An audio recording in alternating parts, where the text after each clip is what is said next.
Hi, எல்லாருக்கும் வணக்கம். தீபாவளி நல்வாழ்த்துக்கள். தீபாவளி ஸ்பெஷல் நாம் ட்ரை குலோப்ஜாம் எப்படி பண்ணுறதுன்னு பார்ப்போம். இதால் 1 கப்பு மாவு குலோப்ஜாம் மாவு எடுத்திருக்கேன்.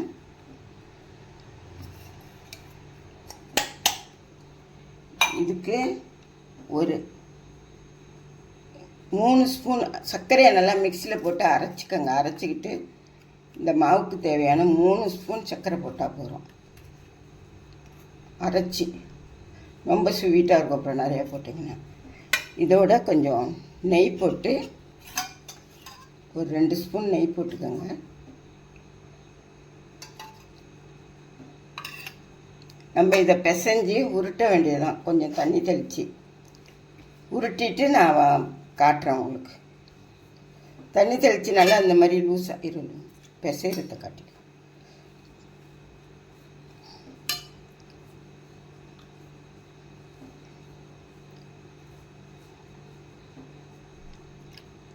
சப்பாத்தி மாவு மாதிரி அழுத்தி பிசையக்கூடாது. லைட்டாக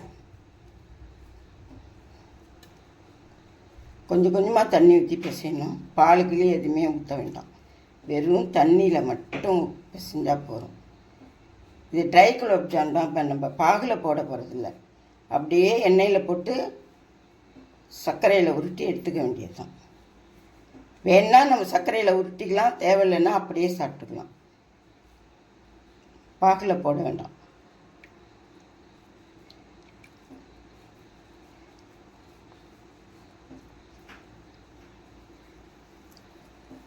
நல்லா லூஸாக பிசைஞ்சிக்கணும், டைட்டாக பிசையாமல்.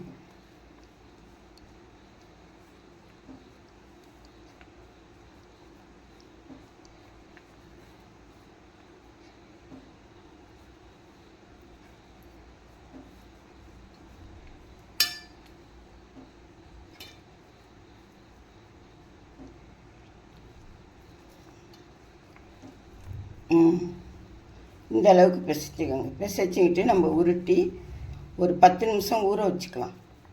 ஊற வச்சுட்டு உருண்டை போட்டுட்டு நான் காட்டுறேன் உங்களுக்கு. இது மாதிரி உருட்டிக்கோங்க. எல்லாம் இந்த மாதிரி உருட்டிட்டு எண்ணெய் கொஞ்சம் இந்த மாதிரி மாவை வச்சு எண்ணெய் காஞ்சிடுச்சான்னு பார்க்கணும்.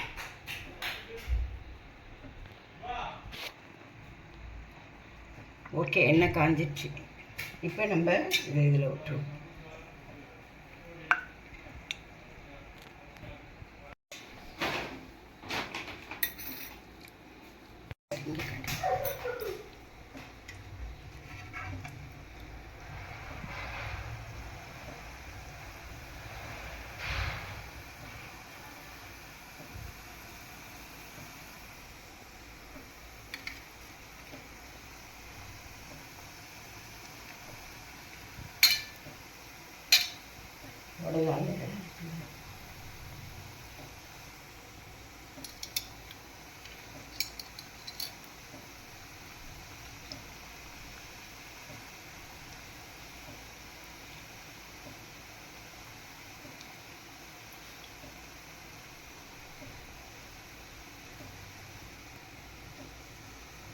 இது வெந்ததும் நம்ம எடுத்து வச்சிட வேண்டியதுதான்.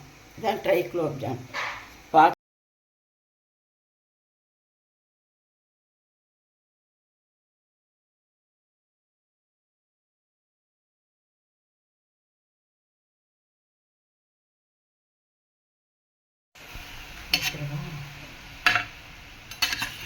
இந்த ஸ்டேஜில் எடுத்துடலாம்.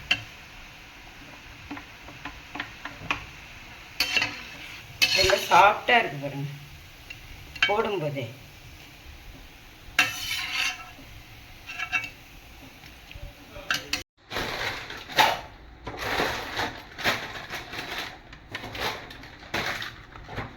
ட்ரை குலோப்ஜாம் இப்படி தான் பண்ணணும். உங்களுக்கு பிடிச்சிருந்தா ஷேர் பண்ணுங்கள், கமெண்ட் பண்ணுங்கள். எல்லாருக்கும் தீபாவளி நல்வாழ்த்துக்கள்.